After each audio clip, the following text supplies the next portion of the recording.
প্রিয় দর্শক, তওবা এবং নিজের সংশোধন নিয়ে আজকের ভিডিওতে আলোচনা করব। আপনারা ধৈর্য ধরে পুরো ভিডিওটা দেখে যাবেন ইনশাআল্লাহ। পৃথিবীতে এমন কোনো পাপ নেই যা ক্ষমার যোগ্য নয়। পৃথিবীতে কৃত সকল পাপ ক্ষমা পাওয়ার যোগ্য। এই ক্ষমা পাওয়ার জন্য আপনাকে তওবা করতে হবে।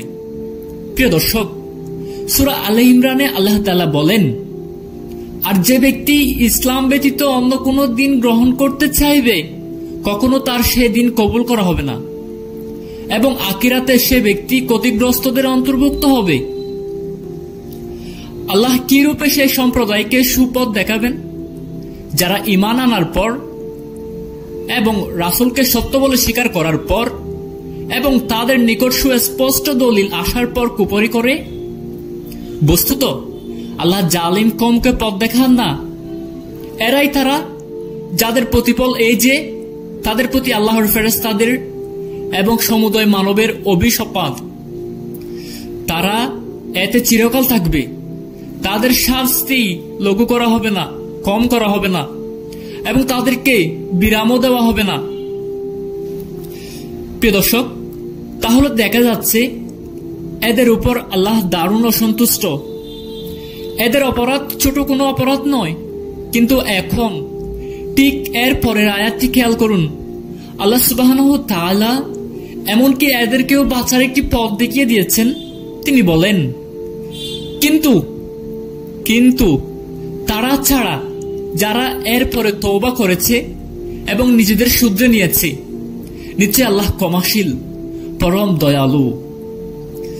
এই আয়াতটি সকল ঈমানদারদের এই আশা প্রদান করে যে কোনো পাপে আমরা নিজেদের নিমজ্জিত করে ফেলি না কেন, আমরা তওবা করে ফিরে আসতে পারি মহান আল্লাহর কাছে।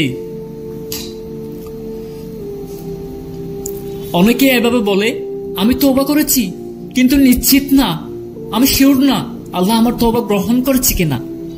আপনার আশা থাকা উচিত যে আল্লাহ গ্রহণ করে নেবেন, কিন্তু তিনি শুধু এতটুকু চান না যে মানুষ শুধু অনুশোচনা ফিল করে থেমে যাক। কারণ অনেক মানুষ আছে যারা কোনো পাপ করে ফেলার পরে এভাবে বলে, ইয়া আল্লাহ, আই এম সরি, আমি খুবই দুঃখিত, আমি খুবই লজ্জিত, কিন্তু আমি আগামী সপ্তাহে আবার করব। আমি আগামী সপ্তাহের জন্য সরি, ইয়া আল্লাহ, পাপটি বন্ধ করতে আমাকে সাহায্য করুন। পাপটি করে আমি খুবই মজা পাই, কিন্তু আই এম সরি, অর্থাৎ আমি সরি, আমি খুবই অনুশোচনা ফিল করছি, কিন্তু পাপ কাজটা আমি করতেই থাকবো। এছাড়া তারা আরো কি বলে জানেন? তারা বলে, আল্লাহ বুঝেন, আল্লাহ আমার অবস্থা জানেন, আমি জানি কোরআনে আমাকে এই পাপ কাজটি করতে নিষেধ করা হয়েছে, কিন্তু আমার পরিস্থিতি স্পেশাল, আল্লাহ আমার অবস্থা জানেন, আপনি আমাকে বিচার করতে আসবেন না। আমি তখন বলি, প্রিয় দর্শক, ভালো করে বুঝবেন, ঠিক আছে, আমি আপনার অবস্থা বিচার করতে যাচ্ছি না, আল্লাহর কালাম আপনার অবস্থা বিচার করবে। কোরআনে উল্লেখিত আল্লাহর একটি নাম হলো আল আলিম, অর্থাৎ যিনি সবকিছু জানেন। আল্লাহ আপনার সকল অবস্থা জেনে আপনাকে অমুক পাপটি থেকে বিরত থাকতে বলেছেন। তাই সকল অজুহাত বাদ দিয়ে পাপ কাজটি থেকে বিরত থাকুন। প্রিয় দর্শক, আমি এত সব কিছু বলছি আয়াতের পরবর্তী অংশটির কারণে। আল্লাহ বলেছেন, যারা তওবা করে এবং নিজেদেরকে সংশোধন করে নেয় তারা ব্যতীত। হ্যাঁ, আমি তওবা করেছি। তওবা মানে অনুশোচনা ফিল করা। আমি অনুশোচনা ফিল করেছি, মনে মনে লজ্জিত হয়েছি। এখন আমাকে পরবর্তী পদক্ষেপে নিতে হবে, আর তা হলো নিজের এই মন্দ কাজটি বা স্বাভাবিক শুধরে নিতে হবে, নিজেকে সংশোধন করতে হবে।